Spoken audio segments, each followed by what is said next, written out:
Bismillahirrahmanirrahim. Alhamdulillahi alamin. Wassalatu wassalamu ala sayyidil mursalin sayyidina wa maulana Muhammadin wa ala alihi wa sahbihi ajma'in. Amma ba'du. Wala hawla wala quwata illa billahil aliyyil azim. Rabbi syrah li sadri wa yassir li amri wahlul 'uqdatam min lisani yafqahu qawli. Subhanaka la ilma lana illa ma 'allamtana innaka antal alimul hakim. Allahumma rzuqna fahman nabiyyin wa hifdzal mursalin wa ilhamal malaikatil muqarrabin birahmatika ya arhamar rahimin. Allahumma aghnina bil ilmi wa zayyina bil hilmi wa akrimna bit taqwa wa jabilna bil afiyah birahmatika ya arhamar rahimin. Rabbana zidna ilma warzuqna fahma waj'alna minas shalihin. Allahumma akhrijna min dhulumatil wahmi wa akrimna binuril fahmi waftah alaina bi ma'rifatil ilmi. Wa nawwir qulubana binuri hidayatika kama nawarta syamsa wal qamar wa sahhil lana abwaaba fadlika ya arhamar rahimin.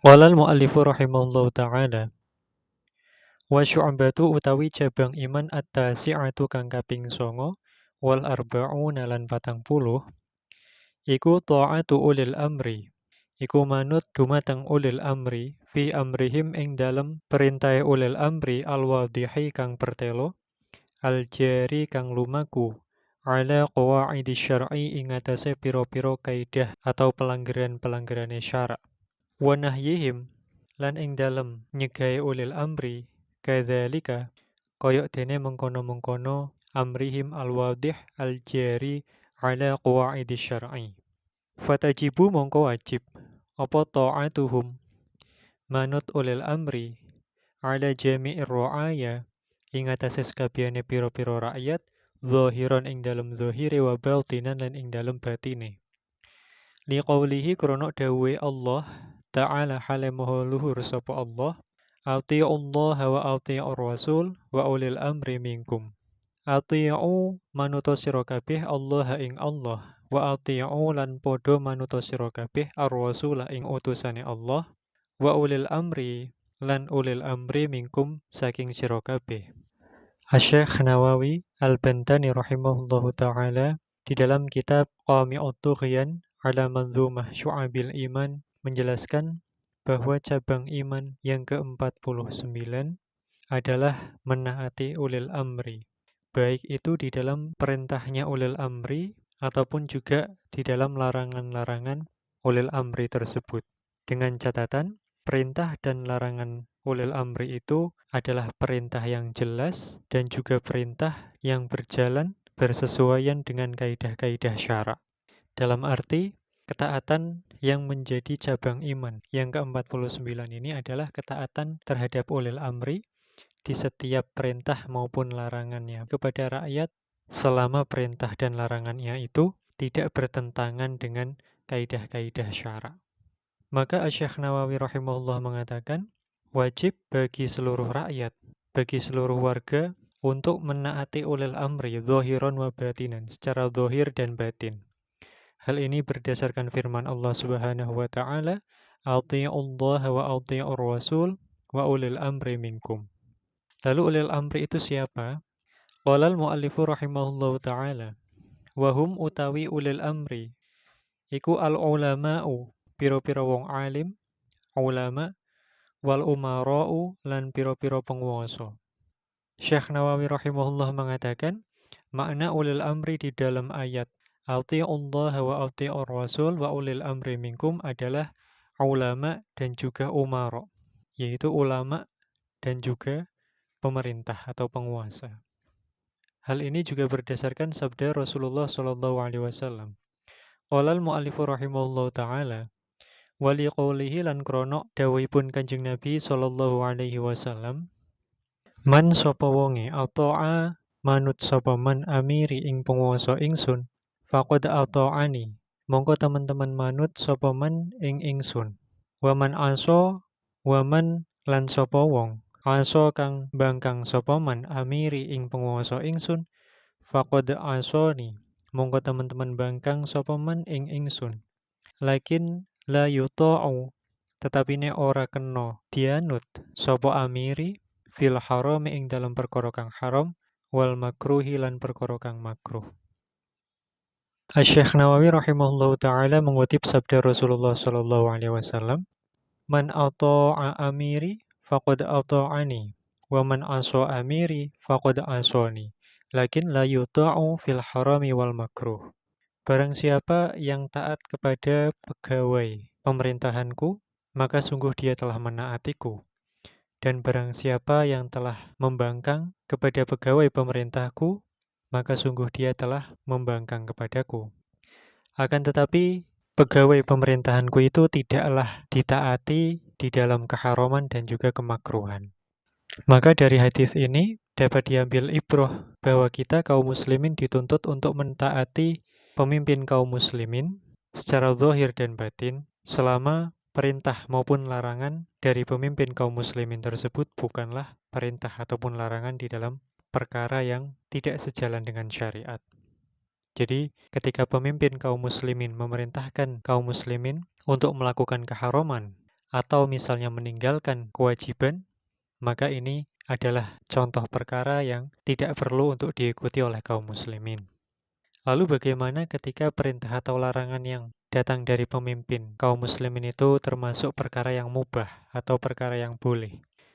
Qalal mu'allifu rahimahullahu ta'ala, wa ammal mubahu lan anapun utawi perkara kang wenang, fa ing kana iku lamun ono fihi iku ing dalem al mubah maslahatun opo kemaslahatan ammatun kang sumambrah lil muslimin kadue pira-pira wong Islam, wajabat mongko wajib opo ta'atuhu opo manut ulil amri fihi ing dalem al mubah. Wa illa lan lamun ora ono ai illam takun fihi maslahatun ammah fala mongko ora wajib, ai fala tajibu ta'atuhu mongko ora wajib menaati ulil amri.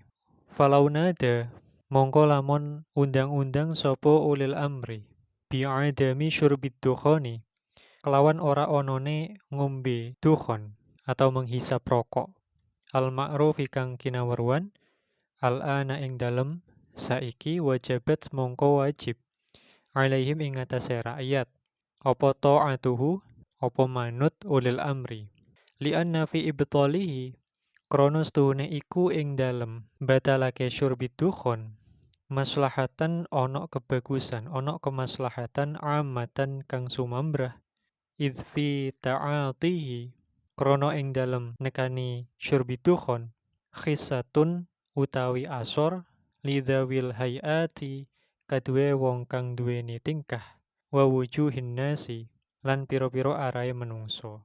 Kadza koyok iki kasebut afada paring faidah hu ing dza sapa al-Bajuri Asy-Syaikh Ibrahim al-Bajuri rahimahullah. Adapun terkait perkara-perkara yang statusnya mubah atau boleh, kata Syekh Nawawi, jika di dalam perkara yang mubah itu terdapat suatu kemaslahatan yang menyeluruh bagi kaum muslimin, maka wajib bagi kita, wajib bagi kaum muslimin untuk menaati perintah ulil amri di dalam perkara yang mubah tersebut. Namun, jika di dalam perkara yang mubah tersebut, yaitu di dalam perintah berkaitan dengan perkara yang mubah tersebut tidak ada maslahah yang menyeluruh bagi kaum muslimin, maka tidak wajib untuk menaatinya.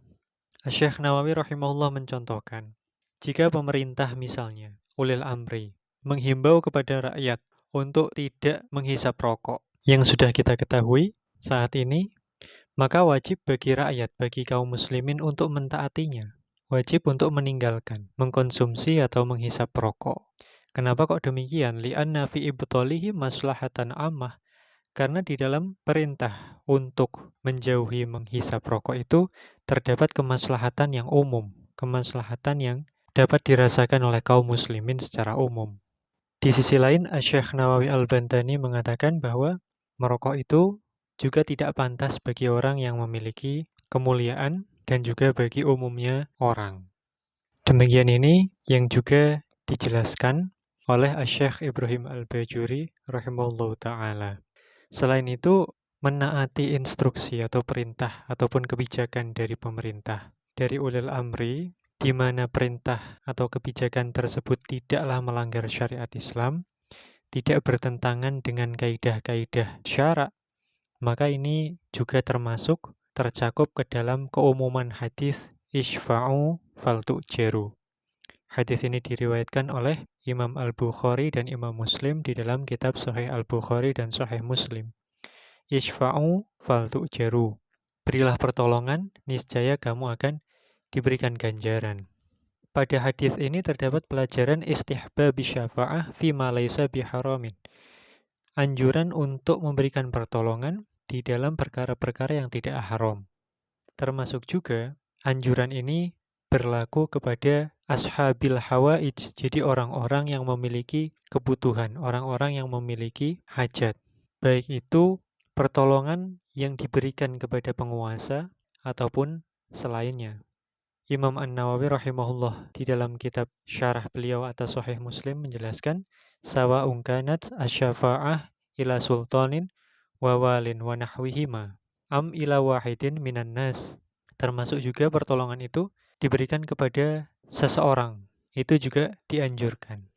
Jadi selama kebijakan-kebijakan itu tidak termasuk di dalam perkara yang haram, maka menjalankan kebijakan tersebut adalah salah satu upaya kita yang pertama untuk mematuhi firman Allah Ta'ala yang tadi sudah disebutkan oleh Syekh Nawawi di depan, dan juga untuk mencapai kemaslahatan bersama bagi kaum muslimin secara umum.